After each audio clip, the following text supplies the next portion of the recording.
Olá, estimado irmão e irmã na fé em Jesus Cristo. Nós iniciamos este momento devocional em nome de Deus Pai, Filho e Espírito Santo. Amém. Façamos oração. Ó gracioso Deus, nós te louvamos porque o Senhor é um Deus bondoso que nos ampara, protege, abençoa, mesmo nós sendo pecadores. Abençoe este dia, ó Deus. Perdoa os nossos muitos pecados. Fortaleça a nossa fé agora quando vamos ouvir a Tua Santa Palavra. Isso te pedimos e agradecemos em nome de Jesus Cristo, Teu Filho, nosso Senhor e Salvador. Amém. Que a graça, a paz e o amor daquele que veio, daquele que vem e daquele que virá em glória, Jesus Cristo, nosso Senhor e Salvador, permaneça hoje para sempre com todos vocês. Amém. Queremos meditar nas palavras de Romanos capítulo 11, versículos 17 e 18, que diz assim: alguns galhos da oliveira cultivada foram quebrados, e um galho de oliveira brava foi enxertado nela. Pois vocês, os não-judeus, são como aquela oliveira brava, e agora tomam parte na força e na riqueza espiritual dos judeus. Portanto, vocês não devem desprezar os galhos que foram quebrados. Como é que vocês podem estar orgulhosos? Vocês são somente galhos. Não são vocês que sustentam a raiz, é a raiz que sustenta vocês. Que Deus abençoe as palavras em nossos corações. Amém. Estimado irmão e irmã, os mais jovens não sabem muito bem como se faz um enxerto em uma árvore. O enxerto é quando se pega um galho que foi arrancado de uma árvore e se gruda num galho da árvore que está ainda em pé, e ele começa a receber os nutrientes que vêm pela raiz e pelo tronco da árvore, e assim esse galho que estava morto, separado, agora começa a ter vida e dá muitos frutos. O apóstolo Paulo usa esta figura do enxerto para descrever a situação dos judeus.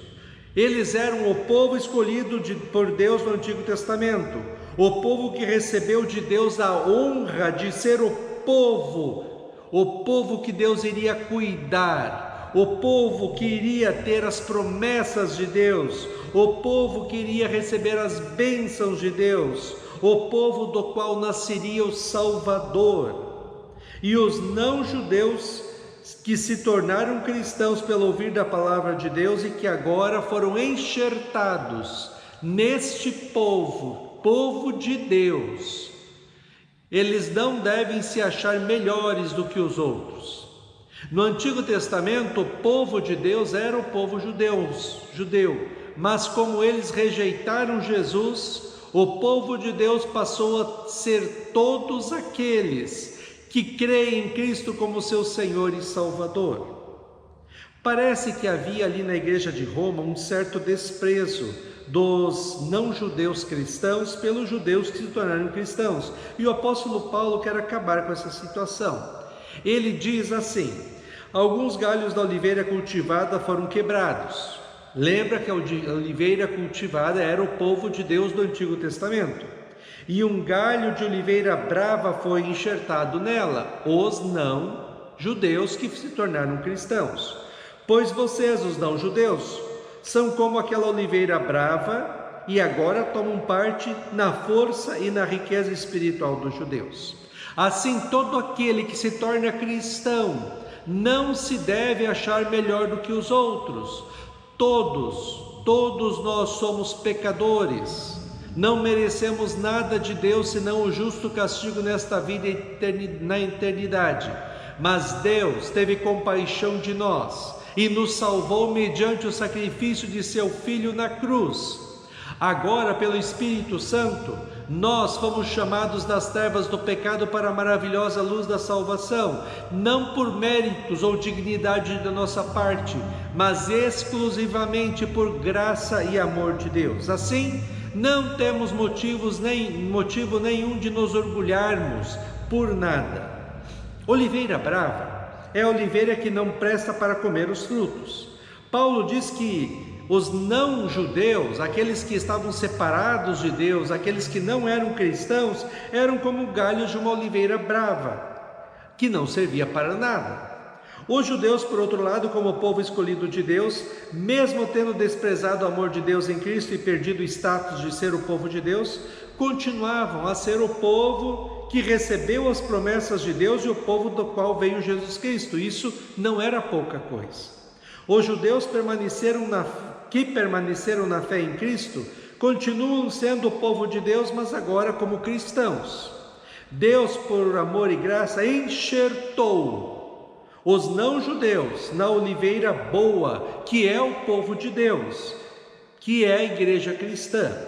E eles passaram a receber, através da palavra de Deus, os nutrientes espirituais para terem vida e produzirem frutos. O que Paulo quer acabar é com o orgulho, que faz com que alguém sinta-se melhor do que o outro e despreze o outro. Todos nós, estimados irmãos e irmãs, somos pecadores e temos que nos conscientizar que, sendo cristãos, é porque Deus nos amou tanto que nos chamou para esta maravilhosa fé, esperança e amor em Cristo Jesus. Todos nós, todas as pessoas do mundo são amadas por Deus, foram salvas por Cristo na cruz, sem mérito ou dignidade nenhuma da pessoa, mas unicamente por causa de Cristo. Ninguém é melhor ou pior que outras pessoas, espiritualmente falando.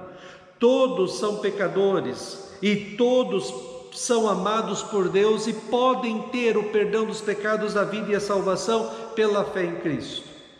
Jesus também usa esta figura da árvore e dos ramos em João 15, mas como videira ele chama e diz que ele é a videira e nós os ramos. O pecado nos desligou da videira que é Cristo e ficamos como galhos secos e mortos.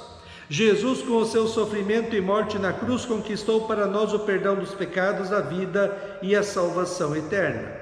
O Espírito Santo, através da fé que vem pelo ouvir da palavra de Deus e do ser batizado, nos enxerta em Cristo e passamos a ter vida e receber de Cristo paz, alegria, esperança, felicidade e todos os dons espirituais que nos fazem felizes. O apóstolo Paulo diz que precisamos ficar felizes porque estamos em Cristo e pertencemos à videira, à oliveira, o povo de Deus, a família de Deus. Precisamos ficar felizes também quando outros galhos que estavam mortos são enxertados, são unidos a Cristo pela fé, independentemente do que a pessoa era ou fez de mal antes de ter a fé. Precisamos, como galhos enxertados em Cristo, dar frutos, que é uma vida totalmente comprometida e consagrada a Cristo, sua palavra, oração, igreja, e vivendo uma vida santa, bonita e agradável a Deus segundo a sua palavra.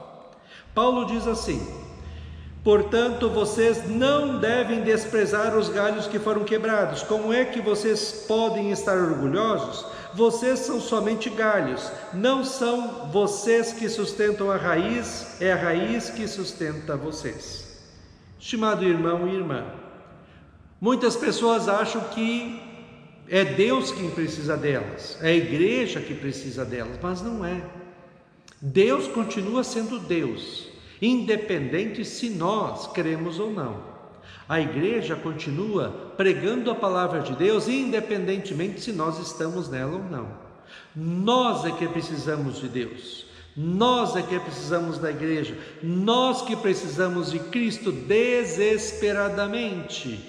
Nós que éramos como galhos secos e mortos e precisamos de Cristo para termos vida e salvação eterna. Precisamos ter a consciência de que nós somos apenas galhos e dependemos da árvore que é Cristo, sua palavra, oração, igreja, para termos vida e darmos frutos. Não sejamos orgulhosos, é isso que Paulo está tentando dizer. E achemos que nós somos a árvore, nós somos os mais importantes. O mais importante sempre vai ser Cristo. Dependemos dele para viver e sermos felizes aqui no céu. Assim, permaneçamos unidos a Cristo e recebamos dele forças e nutrientes espirituais para podermos ter vida e felicidade. Recebamos de Cristo a paz, o amor, a esperança, a fé, a salvação que somente Ele pode dar, porque somente Ele é o caminho, a verdade e a vida. Paulo diz assim em Filipenses 4: tenham sempre alegria unidos com o Senhor. Repito, tenham alegria. Sejam amáveis com todos, o Senhor virá logo. Não se preocupem com nada, mas em todas as orações peçam a Deus o que vocês precisam e orem sempre com o coração agradecido. E a paz de Deus, que ninguém consegue entender, guardará o coração e a mente de vocês, pois vocês estão unidos com Cristo. Por último, meus irmãos, encham a mente de vocês de tudo que é bom e merece elogios, isto é, tudo que é verdadeiro, digno, correto, puro, agradável e decente. Ponham em prática o que vocês receberam e aprenderam de mim, tanto com as minhas palavras como com as minhas ações. E o Deus que nos dá a paz estará com vocês. E o meu Deus, de acordo com as gloriosas riquezas que Ele tem para oferecer por meio de Cristo Jesus, lhes dará tudo o que vocês precisam. Amém. Façamos oração. Ó Senhor nosso Deus, nós te louvamos porque nós estávamos perdidos, mortos em pecados e condenados ao inferno. Mas por graça e amor o Senhor nos chamou das trevas do pecado para a maravilhosa luz da salvação pela fé em Cristo. Que nós tenhamos humildade em reconhecer sempre os nossos pecados e a nossa indignidade, mas tenhamos alegria pelo teu perdão, pela vida, pela salvação que Cristo nos deu com o seu sofrimento e morte na cruz. Que possamos também nos alegrar quando as pessoas ouvem falar do Evangelho da salvação, se arrependem dos seus pecados, creem em Cristo e vivem uma nova vida. Que a tua presença encha a nossa vida de alegria e de paz. Fica conosco neste dia, cuida de nós e dá-nos sabedoria. Isso te pedimos e agradecemos em nome de Jesus. Amém. Receba a bênção do Senhor. O Senhor te abençoe e te guarde. O Senhor faça resplandecer o seu rosto sobre ti e tenha misericórdia de ti. O Senhor sobre ti levante o seu rosto e te dê a paz. Amém.